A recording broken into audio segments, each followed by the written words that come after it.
Friends, welcome to Priya's cooking. நாம் இன்னைக்கு video என்ன பார்க்க போகிறோன்னா, ஆரஞ்சு பழ தோலை வச்சு 2 விதமான யூஸ்ஃபுல் டிப்ஸ் தான் பார்க்க போகிறோம். வாங்க எப்படி செய்யலான்னு பார்க்கலாம். ஃபஸ்ட்டு ஆரஞ்சு பழ தோலை கண்டிப்பாக வேஸ்ட் பண்ணாதீங்க. அதில் நிறைய கிளினிக் டிப்ஸ் இருக்குது. ஃபஸ்ட்டு நம்ம கிளினிக் டிப்ஸ் எப்படி செய்யலான்னு பார்க்கலாம். ஆரஞ்சு பழ தோலை நல்லா கழுவிட்டு சின்ன சின்னதாக கட் பண்ணி ஒரு பாத்திரத்தை நல்லா கொதிக்க வச்சு எடுத்துடலாம்.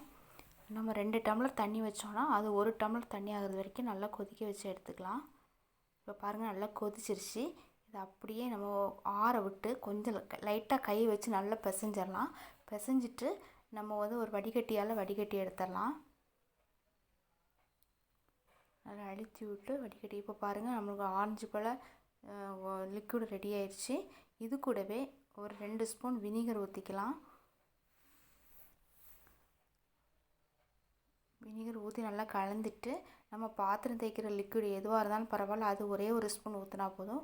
ஊற்றி ஒரு பாட்டிலில் அடைச்சி வச்சிடலாம். இப்போ பாருங்கள், நான் பாத்திரத்தில் ஃபில் பண்ணி வச்சுட்டேன்.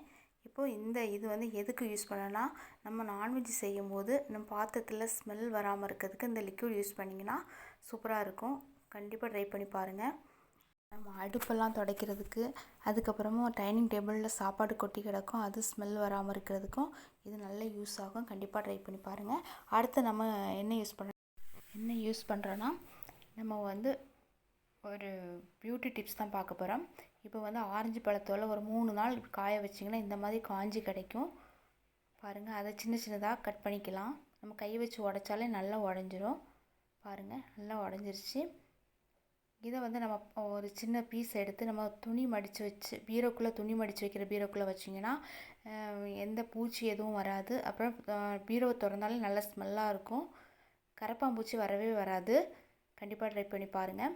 இப்போ நம்ம தோலை நல்லா பொடிசாக கட் பண்ணி எடுத்துட்டோம். அது கூடவே கொஞ்சம் ரோஸ் இது ஆப்ஷனல் தான், போடுறதா இருந்தால் போட்டுக்கலாம்.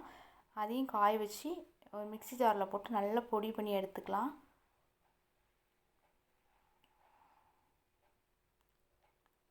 பாருங்கள், நான் ரோஸ் இதழும் ஆரஞ்சு தோலை காய்ஞ்சி வச்சதையும் போட்டு மிக்சியில் நல்லா பொடி பண்ணி எடுத்துக்கலாம்.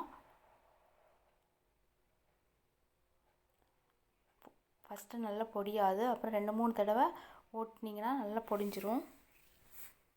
பாருங்கள், இப்போ நம்மளுக்கு பவுடர் ரெடி ஆயிடுச்சு. இதை அப்படியே நம்ம ஒரு பாத்திரத்தில் எடுத்து கொட்டிக்கலாம்.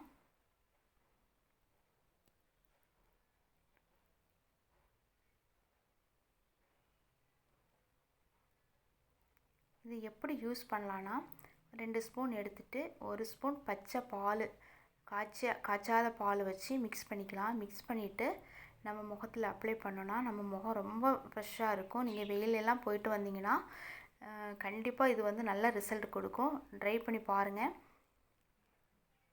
ஒரு 10 நிமிஷம் 15 நிமிஷம் நீங்கள் விட்டாலே போதும், நம்ம முகம் நல்லா ஃப்ரெஷ்ஷாக இருக்கும்.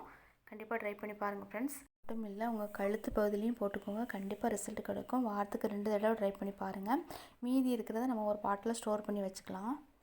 டிப்ஸ் பிடிச்சிருந்துச்சுன்னா நம்ம சேனலை லைக் பண்ணுங்கள், ஷேர் பண்ணுங்கள், சப்ஸ்கிரைப் பண்ணிக்கோங்க.